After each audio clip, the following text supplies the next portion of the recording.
Hello ma'am, welcome back to our channel true advice. आप भी अगर 13 से 14 लाख के बजट के अंदर आज की डेट में कॉम्पैक्ट एसयूवी लेने जा रहे हैं, ये वीडियो बहुत काम की होने वाली है आपकी, क्योंकि आज की वीडियो के अंदर हम सारी कॉम्पैक्ट एसयूवी को कंपेयर करेंगे पेट्रोल, मैनुअल और ऑटोमेटिक ट्रांसमिशन के अंदर जो जो आती है हमारी। और हम देखने वाले हैं कि वो वाली गाड़ी में से क्या उनके पॉजिटिव है, क्या नेगेटिव है, किसको लेनी चाहिए किसको नहीं, एक ही वीडियो के अंदर में। लेकिन अगर आप इस वीडियो के अलावा ये भी चाहते हैं कि आप मेरे से 101 पे कॉल के थ्रू अपने सवाल पूछ पाएं ताकि मैं आप रिप्लाई दे पाऊं सारे जवाबों का, तो आप जो है वो स्क्रीन के ऊपर एक नंबर आ रहा होगा व्हाट्सएप पे, इस पे कार कंसल्टेंसी सर्विस हमारी ऑप्ट कर सकते हैं। उस पर आपसे सारे डाउट जो है एक कॉल के अंदर क्लियर कर दिए जाएंगे और आगे भी आपको असिस्टेंट दे दी जाएगी। साथ में अगर आप नई गाड़ी ले रहे हैं तो पीडीए अगर आप हमारे से कराना चाहते हैं तो भी आप जो है वो इसी नंबर के ऊपर व्हाट्सएप कर सकते हैं। आज के लिए वीडियो शुरू करते हैं। सबसे पहले गाड़ी लूंगा मैं वेन्यू एंड सोनेट, क्योंकि दोनों एक ही टाइप की गाड़ियां हैं। इनके अंदर 1.2 लीटर एंड 1 लीटर दो टाइप के पेट्रोल इंजन आते हैं। 1.2 is 4 cylinder naturally aspirated petrol engine. ये इंजन है जो कि मैं आपको हमेशा बोलता हूँ कि ये वाला इंजन मत लीजिएगा। This is the most lethargic engine. आपको ये गाड़ी के अंदर ना मजा आएगा चलाने में, ना इसकी माइलेज के रिलेटेड मजा आएगा आपको, बिकॉज ये गाड़ी इकलौता ऐसा वर्जन है हमारे जो है आप बोल सकते हैं इस रेंज में, जो कि no power plus no mileage का कॉम्बिनेशन देता है। ना आपको पावर मिलेगी ना आपको माइलेज मिलेगा इस गाड़ी में। तो ये वाली गाड़ी जो है वो 1.2 के अंदर बिल्कुल अवॉइड कीजिए लेना। आप सिर्फ तब ले सकते हैं अगर आप जो कोई जो है इसकी छोटी गाड़ी ले लेते हैं, हैचबैक वगैरह, और आप सोच रहे हो कि चलो मैं कुछ हजार डाल के जो है वो एक सब 4 मीटर एसयूवी ले लेता हूँ। मेरी रनिंग बहुत कम है, मतलब घर के अंदर मोस्टली गाड़ी खड़ी रहनी है और कभी कभार होता है कि मुझे गाड़ी बस यूज करनी है, लेकिन बस एक गाड़ी चाहिए घर के ऊपर, तब आप ये वाला इंजन ले लीजिए। चलाने के लिए ये वाला इंजन बिल्कुल नहीं बना हुआ। 1 लीटर टर्बो पेट्रोल ये इंजन है भाई लेने वाला। क्यों? क्योंकि इसके अंदर आपको डीसीटी ट्रांसमिशन मिल जाता है और ये वाला जो इंजन है ये आपको सिटी के अंदर माइलेज भी जो है वो 11, 12, 13 के आसपास निकाल देगा। सिटी के अंदर की बात कर रहा हूँ। पावर आपको गाड़ी के अंदर अच्छी मिलती है। डीसीटी ट्रांसमिशन अगर आप ऑप्ट कर रहे हैं, इसमें मैनुअल कर रहे हैं तो आपको पता ही है अच्छा मैनुअल है। डीसीटी ऑप्ट कर रहे हैं, हाँ ऐसा नहीं बोलूंगा बिल्कुल टॉप नॉच, लेकिन थोड़ा सा प्ले के अलावा स्टीयरिंग भी अच्छा काम करता है। प्रीमियम वगैरह दोनों ही गाड़ियों के अंदर फील आती है। वेन्यू के अंदर यहाँ पर एक जगह पे मैं बोलूंगा नेगेटिव है। क्या नेगेटिव है इसका? कि वेन्यू का जो, जैसे मुझे जो वेरिएंट अच्छे लगते हैं, जो मतलब जिसमें ऐसा लगता है कि हाँ आप ऑलमोस्ट मतलब अच्छे वेरिएंट के अंदर बैठे हो, वो HX8 और HX10 है। लेकिन इनका नेगेटिव ये है, HX8 आपको ऑन रोड गुड़गांव के अंदर हरियाणा में पड़ता है 15 लाख रुपए का, वेयर एज जो आपका टॉप मॉडल है HX10 वो आपको पड़ता है 17 लाख रुपए का। जो कि मुझे ऐसा नहीं लगता यार कि ये वर्थ इट है भाई, इतना ज्यादा खर्चना इस गाड़ी के लिए। 17 लाख रुपए के अंदर आप एक सब 4 मीटर एसयूवी अगर लेंगे, फीचर नो डाउट आपको अच्छे क्वालिटी के बहुत मिलते हैं, स्टिल 17 लाख बहुत बड़ी अमाउंट है। HX8 तो फिर भी चलो पच जाएगा, लेकिन दोनों ही वेरिएंट आप देखो तो ओवर प्राइस्ड है वेन्यू के। वेयर है अगर आप सोनेट पे चले जाते हो, सोनेट में आपको स्टार्टिंग हो जाती है डीसीटी की 11 लाख से, लेकिन आपको अच्छा वेरिएंट मैं बताऊं तो आपको मिलता है विदाउट डिस्काउंट बता रहा हूँ 13 लाख रुपए का। 13 लाख के अंदर आपको जो है वेंटिलेटेड सीट मिल जाएगी, लेदर अपॉल्स्ट्री मिल जाएगी पूरे पे, वायरलेस एप्पल कारप्ले, बाहर LED headlamp tail lamp, diamond cut alloy wheel, sunroof भी। तो आप सोच सकते हैं कितनी बेहतरीन डील है एज कम्पेयर टू वेन्यू। आपको टॉप मॉडल ऑलमोस्ट सेम कुछ सब कुछ टॉप मॉडल जैसा आपको मिल जाएगा वेन्यू सोनेट के अंदर। डीसीटी ट्रांसमिशन, पैडल शिफ्टर के साथ ड्राइव मोड भी मिल जाते हैं इको नॉर्मल स्पोर्ट। तो आपको ये सारे जो है वो बेटर मिलेगी, तो आपको बेटर मिलने वाली है सोनेट अगर आप जो है वो जाते हैं वैल्यू फॉर मनी के कंपैरिजन के अंदर में। बाकी अगर आपको वो पसंद है तो you can also by that venue also. Rate मैंने आपको बता दिया थोड़ा सा ओवर प्राइस्ड है। अब बात करता हूँ भाई अगली गाड़ी की, जो की है मारुति सुजुकी ब्रेजा। भाई मारुति सुजुकी ब्रेजा अभी फेसलिफ्ट से पहले पहले की बात कर रहा हूँ, जो अभी करंट जेन है, ये आती है भाई 1.5 लीटर के इंजन के साथ। 4 सिलेंडर इंजन मिलता है आपको 1500 सीसी। एक आता है पेट्रोल, प्योर पेट्रोल, एक आता है आपका CNG option, manual and automatic दोनों आते हैं। अगर आप नेचुरली एस्पेक्टेड ले रहे हैं ना, मैं बोलूंगा बेस्ट इंजन आपको पूरे सेगमेंट के अंदर पूरी प्राइस रेंज में ये गाड़ी के अंदर मिलता है। बिकॉज गाड़ी का जो है वो थोड़ा सा वेट भी कम है, थोड़ा साइज भी हल्का है गाड़ी का। उसके हिसाब से जो गाड़ी की चलने की वो होती है, जो खींचने की होती है, तो 1.5 लीटर नेचुरली एस्पेक्टेड होते हुए भी अच्छा पुल आपको दे देता है। आपको एक डिसेंट मिल जाएगा। आप जो है वो ऐसे कोई कंप्लेंट नहीं करने वाले एकदम कि भाई पावर नहीं आ रही गाड़ी में, ये नहीं आ रहा। एंड एक बहुत ही बड़ा एस्पेक्ट जो कि अभी पिछली गाड़ियों के अंदर भी प्रॉब्लम बन सकता है, 50 डिग्री का सेल्सियस जा रहा है बाहर दिल्ली एनसीआर में और भी कुछ सिटीज के अंदर। 50 डिग्री सेल्सियस के अंदर जो है वो इस गाड़ी का एसी ही है जो कामयाब होगा, क्योंकि 1500 सीसी 4 सिलेंडर पेट्रोल इंजन इस गाड़ी के अंदर आ रहा है। और यही, और मेरा पर्सनल है क्योंकि मेरे पास भी है ब्रेजा, तो मुझे पता है भाई 1500 सीसी का इंजन इसका कितना अच्छी कूलिंग करता है कि मुझे इसको जो है वो बहुत कम फैन स्पीड के ऊपर चलाना पड़ता है। और जो डिग्री सेल्सियस है वो भी 23 तक रखना होता है, उससे नीचे नहीं जरूरत पड़ती, क्योंकि कैबिन भी गाड़ी का जो है वो छोटा है और इंजन बड़ा है गाड़ी का, सिलेंडर भी 4 है, एसी कंप्रेसर भी मारुति का बहुत अच्छा है। तो भाई एसी के मामले के अंदर कोई कंप्लेंट नहीं आने वाली। अगर एसी आपको चाहिए ना बेस्ट, तो ब्रेजा में आपको मिलने वाला है वो। और बाकी पेट्रोल के अंदर माइलेज बताऊं सिटी के अंदर तो वही है भाई, आपको 13-14 के आसपास की माइलेज आपको मिल सकती है। सेगमेंट में जितनी टर्बो पेट्रोल है उनसे 1-1.5 की ज्यादा मिलेगी, ज्यादा बहुत नहीं आने वाली। कुछ लोग ये सोचते हैं सिटी के अंदर ब्रेजा भाई 18 की दे देगी क्योंकि स्मार्ट हाइब्रिड है। स्मार्ट हाइब्रिड एक गिमिक चीज है। जो असली हाइब्रिड होता है वो आता है ग्रैंड विटारा विक्टोरियस में, स्ट्रॉन्ग हाइब्रिड।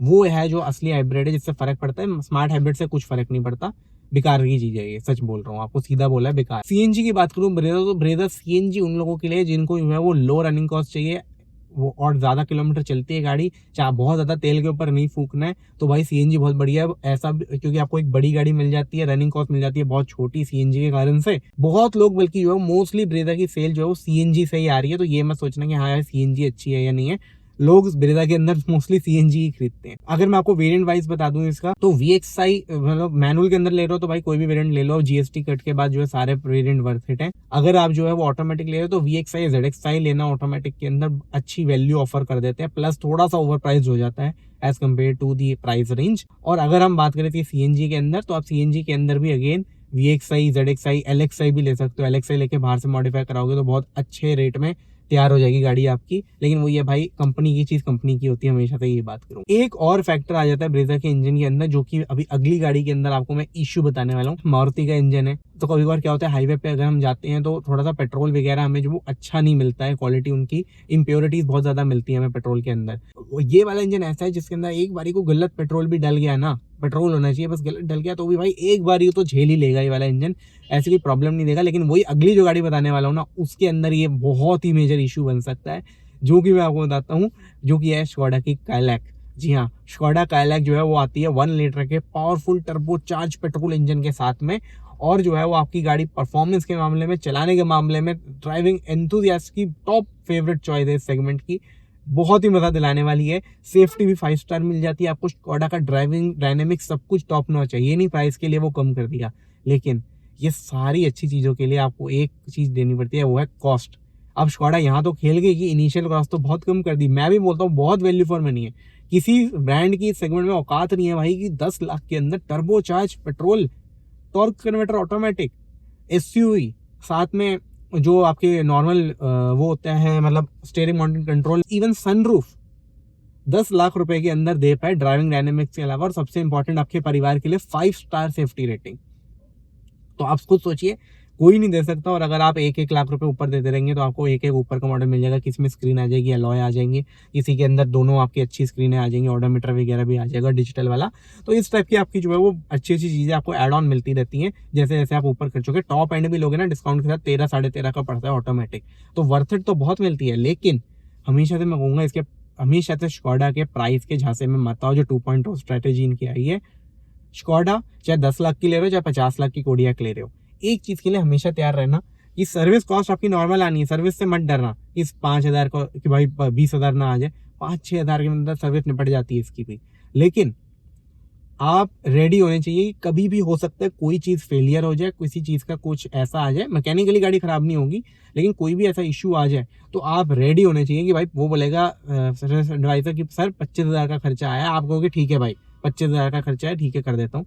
आपको ऐसा ना हो जाए भाई 25,000 रुपए का खर्चा कैसे करूं मैं गाड़ी के ऊपर, ये सब ऐसा वाला थॉट नहीं होना चाहिए। Buying a German Skoda car, वैसे तो ऐसा कोई इशू अभी तक रिपोर्ट नहीं करा है लोगों ने कि भाई महंगा खर्चा आ गया, लेकिन आ सकता है स्कोडा के अंदर। तो ये एक चीज है जो कि आपको रखनी है दिमाग में। दूसरी चीज खर्चे की है कि नॉर्मल पेट्रोल आपने, स्कोडा रेकमेंड करता है कि आपको XP95 डलवाना है, यानी 95 ऑक्टेन वाला कोई भी पेट्रोल डलवा लो। लेकिन E20 कंपैटिबल है, नॉर्मल पेट्रोल डल जाएगा। आप बोलोगे नॉर्मल डलेगा नहीं, डल जाएगा, चल जाएगा नॉर्मल पेट्रोल, कोई प्रॉब्लम नहीं आएगी गाड़ी में। लेकिन स्कोडा रेकमेंड करता है कि 95 ऑक्टेन डालिए, तभी गाड़ी की परफॉर्मेंस अच्छी आएगी, तभी गाड़ी की जो है माइलेज आपको ठीक ठाक मिलेगी। माइलेज भी ज्यादा आप मत सोचिए, चलिए इंजन निकालने को खाली खुली एरिया में चलाओगे 15 तक की सिटी में निकाल देगा, हाईवे पर 20-22 की निकाल देगा। लेकिन जहाँ ट्रैफिक एसी वगैरह का झटका पड़ा इंजन को, वहां पर गाड़ी 5-6 की भी माइलेज शो कर सकती है। तो रेडी रहिएगा, इसलिए बता रहा हूँ गाड़ी का ये सारी चीजों के रेडी होना। तो भाई बेस्ट कार है आपके लिए अगर इन सारी चीज़ों को आप कॉम्प्लाई कर सकते हो साथ में।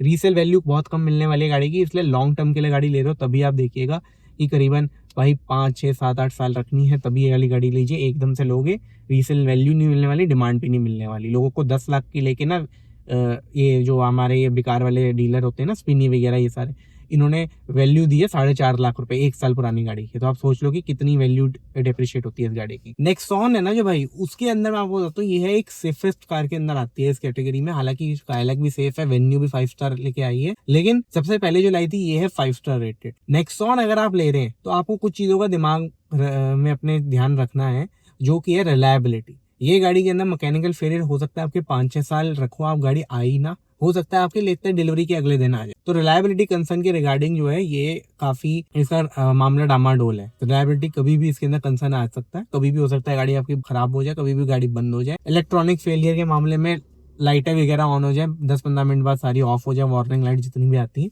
तो रिलायबिलिटी कंसर्न के मामले में भाई ये गाड़ी अच्छी नहीं है। ये गाड़ी कंफर्ट के मामले में अच्छी है, कंफर्ट बहुत अच्छा देती है, इसकी जो सीट्स है, इसका एसी भी कोई प्रॉब्लम नहीं है, एसी भी बहुत अच्छा है इसका। स्क्रीन वगैरह पहले सबसे बेकार होती थी, टाटा ने इंप्रूवमेंट इतनी कर दी कि अब सबसे बेस्ट कर दी है, 360 डिग्री कैमरा की क्वालिटी वगैरह। तो ये सारी चीजें आपकी। स्टीयरिंग मुझे थोड़ा सा हार्ड लगता है उसका as compared to the other car Venue जैसे हैं, इन सारी कंपेरिजन में, स्काईलैक के कंपेरिजन में। तो अगर आप जो है वो इन सारे मामलों को कर सकते हो। माइलेज आपकी 10 के आसपास सिटी के अंदर आ जाती है, हाईवे के ऊपर 16 के आसपास की आ जाती है। तो अगर आप इन सारी चीज़ों को जो है वो अपने दिमाग में रख के ले सकते हैं तो आप ले लीजिए ये सारी, लेकिन आपको पक्का रखनी है। उसके अलावा गाड़ी जो है वो आपको ठीक मिल जाती है। मुझे थोड़ा सा पर्सनली बताऊं तो जो पीओवी व्यू है वो थोड़ा सा ऐसा लगता है कि और बेटर हो सकता था टाटा का, और चलाने में ईजी बना सकते थे, लेकिन उन्होंने थोड़ी सी ऐसी बनाई हुई चलाने में आपको मुश्किल लगे बैठ के। जैसे कुछ गाड़ियां जिसके अंदर आप बैठो तो आपको बैठते लगता है कि हाँ ये तो भाई मैं चला लूंगा, बहुत इजी है तो लग रहा, लेकिन उसका व्यू ऐसा है, थोड़ा सा विंडशील्ड थोड़ी आपकी ज्यादा ऊपर जा रही है, थोड़े से शीशे इस टाइप के अब तो बेटर कर दिए, पहले खराब थे। आपको व्यू थोड़ा सा देखने में इशू होगा, थोड़ा विजिबिलिटी का इशू मिलेगा। XUV 3XO की बात करता हूँ, वो भी सेम सेफेस्ट गाड़ी के अंदर में आती है, लेकिन महिंद्रा के साथ आपको एक फायदा मिल जाता है, मैकेनिकल फेलियर होने के कम चांसेस हैं कि आपका मैकेनिकल कोई भी फेलियर आ जाए गाड़ी के अंदर, इसके चांसेस बहुत कम होते हैं। इलेक्ट्रॉनिक फेलियर के हो जाते हैं, लेकिन वो भी मैं आपको बताऊँ कैसे ठीक हो जाते हैं। आप जब भी अपनी गाड़ी में बैठो, इग्निशन ऑन करके ना 1 मिनट रखो, उसे पहले वार्म अप होने दो, फिर गाड़ी स्टार्ट करो, फिर गाड़ी को 1 मिनट वार्म अप होने दो, फिर गाड़ी निकालो। ऐसे करोगे तो इलेक्ट्रॉनिक फेलियर काफी हद तक महिंद्रा की गाड़ियों के अंदर नहीं आते हैं, हार्डली आपको बोलूँ शायद हो सकता है कभी आए भी ना।